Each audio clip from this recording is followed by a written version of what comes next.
You're watching BuyPBL's Gab-fest. Guest opinions do not reflect the opinions of the show's sponsors.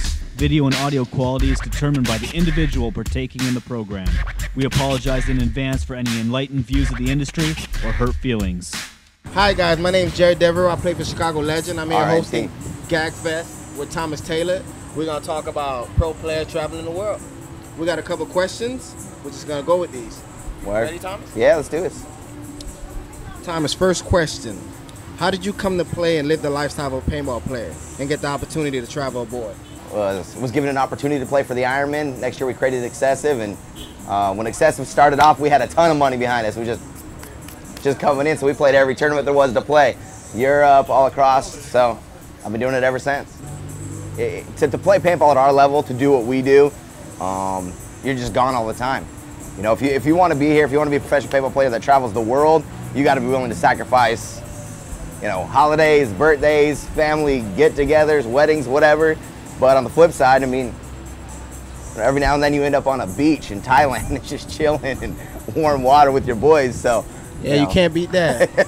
You can't beat that. Yeah. When you're in a new country, what is something you do personally every time? You know, postcards. You know what? It's a new country. Well, I kind of have this ritual. I always get my wife like a little teddy bear from every place I've been. So she got like more teddy bears than some little kid, I guess. You know, so I always get her something that's kind of like her thing. It'll have a whatever. It'll say Thailand or Bangkok or Pattaya, something like that from around here. Besides that, I like to try food. I mean, I want to try food everywhere. I want to say I've tried pretty much every kind of food there is. Sometimes it's really gross, you know. But yeah, hey, you got to say you've done it, right? Yeah, you're right. You know, just try it. I like that. I like that. A teddy bear? Yeah, that's you know. Good. I like she has something from every freaking country, dude. What have you noticed, if anything, about the different cultures of paintball while you travel aboard? Different cultures of paintball? Yeah. I mean, it's really different everywhere you go because, you know, I think people look at it differently. In the U.S., we're spoiled. Everybody deserves something. Everybody wants something. Everybody should be given a free ride. Everybody's a paintball god from the first time they pick up a paintball gun, right? You know, I mean, it's silly. But you go to these other countries, people still have the passion for it. They still love it. Like, they enjoy paintball. Like, I love going to places and see people, like, still have that heart for paintball. You know what I'm saying? Just like, they're not, it doesn't matter about how much it costs. It doesn't matter. They're there for the adventure. They're there for fun. And they're there because they truly love playing. So I think a lot of other countries have a better respect for paintball than we do in the U.S. anymore. Really, truly. Yeah, you're absolutely right about that. Especially South America. Yeah. Love it, right? I mean, it's a production, it's a show. You go to some of these events and they're holding these big coliseums. You got like news channels there. You got people coming because it's something special. It's something spectacular. Where, you know, we've kind of lost that feel a little bit. You know. Absolutely right. You're absolutely right. You away at events a lot, right? Yeah. What do you miss most from home? Man, I miss my wife and my kid, and then my new baby that's on the way. I'm calling the baby Yoda because I don't know if it's a boy or girl. So I don't want to call it an it. You know, Keith was Seed because I didn't know if he was a boy or girl, but that was only like 2 weeks. So I got Seed, and now I got Yoda coming, you know. You got to come up with random names. But I miss my family, man. You know, I mean, it gets harder every single trip. My boy just Voxered me, said, Daddy, I love you, I miss you, you know. That's hard. You hear that? And it's not like, oh, yeah, no, dude, that gets you inside, so, you know. Okay, just this month alone, the month of March. Yeah. How long are you gonna be home the month of March? Well, let's go like from January, the first weekend in January until the end of March, which is Huntington Beach. There's only be 1 weekend I'll be home. So that means I'm either gone, the shortest period is 3 days because I drive to San Diego, which is 10 hours from home. So I gotta leave on Friday, get back. I don't actually get home till Monday, but I'll meet up with my wife on Sunday. But otherwise, yeah, 2 days a week, maybe 3 days a week if you count me landing and leaving, so you can add those hours. But yeah, about 2 days a week for 3 months straight. Wow, that's what a pro player life is like. That's what we do, you know. Okay. I mean, I could do it less and go get a real job, but then I wouldn't be me. Then I wouldn't be traveling. Then I wouldn't be going to play the CXBL, which is freaking awesome. I wouldn't be at the PALS event. I wouldn't be at PSP. I wouldn't be at the MPPL. You know, you can't do that and hold anything else down. You got to travel. You know, you got to sacrifice. But I love it. You know, I am. I couldn't picture. Can you picture me doing something else? Come on, look at this. No, really. Yeah, what else am I gonna do? I got a pink mohawk up here, tattoos all over. You know, I play paintball, man. Your friends actually now understand what it's like. Yeah. Wow. So we could say you'll probably be home between 8 and 12 days. Yeah, I look at it like last year. I think I was gone a total like days. I was gone 6 months. If you add up the days, I was gone 6 months of the year. That's what it takes to do this. And trust me, I don't got Benjamins flowing from that either, man. It's not like I'm doing it because I'm getting rich. I just love this sport. Okay, so tell me, what's your typical route? Like, what do you do every time before you travel? Like, what do you do? Man, I like to wait till the last second to pack so I forget a few things. I definitely wash my paintball gear because sometimes, you know, it doesn't get washed until right about to leave. I don't know if I have like any certain ritual. If I know that I'm gonna be like coming in and leaving like we're doing before Texas, right? I make sure I come home and I get one full day with my family, man. I don't check my emails. I try to stay off my Facebook. I don't do anything. I just give them some quality time so we can be together. So, I mean, during these back-to-backers, I think that's the one thing I try to make sure is I just get that personal time with my family, for sure. For sure. You got to, man. Family's first, man. And it's disappearing. You know what I'm saying? Keith was born yesterday to me, but he's already 2 years and 4 months. You know, I mean, I don't get that time back. It's never coming back. You know, he's changing by the day. So, what advice do you have for a new player that's ready to get in the game, that's ready to travel aboard? So, like transitioning from just like doing a recreation maybe to like a serious, you know, you got to have it better be your passion. If you really want to make that next step, I think it has to be a passion, right? Because I mean, with excessive, I've seen so many kids come and go. Oh, I don't got enough time, my schooling, whatever. And I'm not saying, hey, if you got other priorities, that's cool. But if you're going to transition, make sure that's where your heart is, because after a little bit, it's not just fun. It's tiring. I'm not saying it's not fun doing it, but it's work. I mean, to travel as much as we travel, it is work. If you don't put the time and the effort and the dedication into it, you're not gonna do it. No. And you know, that's the thing though. If you're at that point where you think you're gonna want to transition into playing all over the world or doing it, you're probably already sacrificing every minute you have at home anyways. You're already trying to get on the best team, or you're already getting your team to that best spot. You know, you're gonna know because that's how your life's already rolling. You know, the ball's gonna be going that direction, right? You have to be ready to fly 30 hours. Yeah. Like you gotta understand, okay, so I'm getting on this plane and probably tomorrow I'll get to my destination.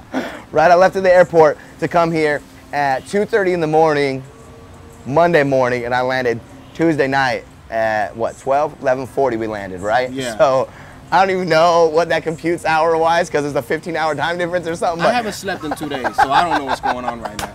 I haven't slept in 2 days. But I felt like I slept a lot because I was on a plane for so long. You sit so long, you're rested. So if you want to do this, just dedicate the time and dedicate the effort, and you'll get there. Yeah, you know, if you're already sacrificing at home, I mean, it's the little things. You look like it. People always tell me they want to take that next step. They want to do it. They want to get it. But are they driving 6 hours to make sure they're playing at a field where there's pros so they can get better? You know, those are the kind of things. If you're already making those steps, then you're going to be ready. If you're still staying at your local field and you're the best, you know, D2 player, D3 player, maybe even best D1 player, but you're not already trying to go find people that can, you know, beat the stuff out of you in the paintball field, you're probably not ready. You know, you got to be going to where someone's going to be better than you, and then you know you're ready to take that next step. Of course. At what point of the season do you feel burnt out? At what point do you feel like, oh, I had enough? Man, that's a hard one. You know, we're talking about the good seasons or the bad seasons? Because the bad seasons, man, it's rough all year. No. I mean, you know, I'm not sure if I ever truly get burnt out. I get burnt out on the practice. It's hard. You know, 10 hours driving to practice. You know, I mean, that burns you out pretty quick. You know, but it's a sacrifice you make because you ain't going to be good without it. I would say the times that I've been the most burnt out is just when I'm emotionally drained. You know, maybe the team ain't playing well. You know, I'm struggling at home to pay the bills, things like that. I think that's when it starts catching up to me. It's like, man, you know, we're 7 months into this season, you know, 6 months into this season, and, you know, I feel like I'm just behind the 8 ball. You know, I just can't catch up. And that's the times when I get like that, just drained. My problem is every World Cup, I feel like, oh my God, I can't wait for it to end. But right after Vegas, I'm like, oh my God, when is it gonna start? Start again. It's a catch-22 with us, you know? Yeah, I don't think you can get burned out playing paintball. You just get burned out on the grind it takes to play at this level sometimes. Yeah. You know, and it is those sacrifices, you know. It's like, man, I haven't seen my family 2 days in the last month, you know. I want to spend some more time with them. But, you know, maybe someday paintball will change and I'll make a real salary where I can bring my family more with me, you know. Hopefully to get to that point where, you know, we are at the spot where these other sports are, where they can fly their families in, you know. You know, maybe not every event, but, you know, once a month, you know, that'd be killer, you know. Who in the sport do you consider a great travel companion and why? A great travel companion. I'll tell you who isn't. Who? Rich Telford. Man, Rich, I love you. Man, he got the blinders on. He take up all that room, you know. You bump him, wake him up, his whole trip's ruined. I don't want to sit next to Rich Telford. I love that guy to death. He's like my father, brother, whatever you want to call it. He needs to be in a different row, far away from me, you know. I do not want to be traveling with him. You know, I don't know, man. I guess I'm so used to just doing things on my own, because, you know, basically I whore myself out all year long, you know, so I travel with excessive amount, but I fly out of a different airport most of the time. So, I mean, that's probably cheesy or whatever, but, like, you know, I just bring my Bible with me, man. I just read my Bible. It keeps me busy on the plane, you know, keeps me grounded. So that's probably my number one travel companion right there. That's probably the best companion in the world. Yeah, that's where I'm at. You're right. What's been your best experience traveling aboard for paintball? Oh man, my best experience? That's a hard question. I know it's a lot, but dude, there's been I could talk stories for the next 5 hours. Man, my best, probably one of my very first trips. Mike McLaughlin and I, we went out to, I don't even know where the tournament was, like maybe Paris or something. But after that, we went backpacking for like 2 weeks. You know, we just went from hostel to hostel. We went through Belgium. I think we went to Bruges, Brussels. We just did so much traveling, and I met the coolest people ever. Like, every hostel we went to was like just cool people traveling from other countries. We met people from Canada. We met people from like New Zealand. We met people from just everywhere, you know, because everybody's doing the same thing, backpacking. So we'd roll in and there would be like, you know, 20 cots in one room, and everybody just put their backpacks in there. You meet new people. We just go chill all night long, hang out, you know, like old buildings, cobblestone streets, just like, you know, like that was probably my best trip. It was fun. Okay, since that was your best trip, what is your travel horror story? Another trip that started like that, we went to Rome, saw the Colosseum, it was going great, and I leave a day before, like Neil and a few other people, right? So I left the day before. Well, I go get on the bus, but I get on the wrong, like the tram, but I get on the wrong one. I get on like the bullet one, and it's like 10 times as expensive, but I'm late for my plane. So it literally takes everything I have down to like €2. Like, I had no money left. I didn't even have $1 in the bank account to get more money, right? I'm like, that's okay. I'm gonna get on my plane, I'm gonna go home. So I get there, I wait in like probably about a 2.5 hour line to find out my plane's canceled and never even left the US to come. So then I gotta go wait in this other line to get a new ticket. So I wait in that line for about 2.5 hours. I get my ticket, they send me to a hotel, which was cool, right? And you know, by this time I'm starving, I ain't got no money to buy food. I get there, no dinner, but I wake up, there's free breakfast. So I get my free breakfast, ride a bus back, you know, to the airport. Once again, stand in that 2 hour line. I get up there, I hand the ticket, and I'm not at the end of the line, right? Like, I'm at the middle. And she's like, oh, this is just the receipt. You know, they have a receipt. The lady gave me the wrong ticket from the day before. I said, well, what do you want me to do about it? She's like, you gotta go back to that line. So I go over there, I gotta wait in that line for like an hour, and I'm like, oh man, now we're getting close, right? Because you know, when you travel overseas, you have 55 minutes. And if you ain't checked in, that's it. You know, you gotta check in ahead of time. So I get my ticket, I get back in line, there's people in line.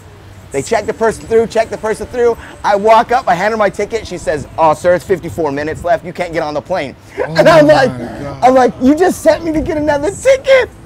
You can't do that. You're like, no, I'm like, come on, like you saw me go. So we go for battle for a while, but here's the crazy part, because in Rome, they got all the scaffolding that runs the whole time. You've been there, right? You've flown through there. Well, they got dudes with like Uzis and machine guns and they're hanging them on the rail. And these things they look used. These aren't like brand new shiny, right? So I ain't trying to cause a big scene because I don't want to get shot. And when they would come down and part like the people, like they come down with their guns and pushing people around, it was like, you know, it didn't feel very friendly. So I go back to the lady that I've been in line twice to get my ticket for, wait an hour again. She says, well, here all we can do is we can give you a flight. It's like 12 hours later that night. I'm like, well, can you send me back to the hotel? No, we can't send you back to the hotel. I'm like, can I get a food voucher? No, you can't get a food voucher. Wow. So all said and done, and they don't have like, the seats are just the little metal hard things, no padding, nowhere to hang out. no food. I'd already read my book. I literally had nothing to do for the next 12 hours. So all said and done, I was like something like 36 hours. Like 10 of them were at the hotel, 24 in an airport, no food. Dude, it was the most brutal thing in my life. It was horrible. Wow. Now that's crazy. Yeah, I didn't like it. Didn't like it at all. Last question for you. All right. Where would you like to play paintball next?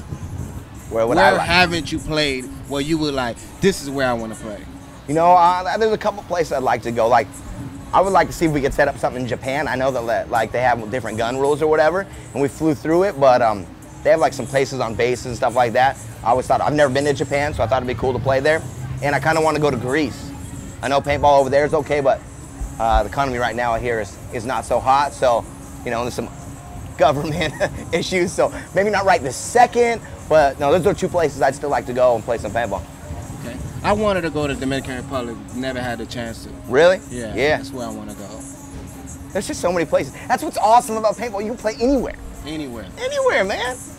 But you know, I haven't been to Canada either. That's Hey, sad. I gotta It's say, sad to say. come play with Recon. Come on. I haven't really Just come been up to and play Canada. some paintball.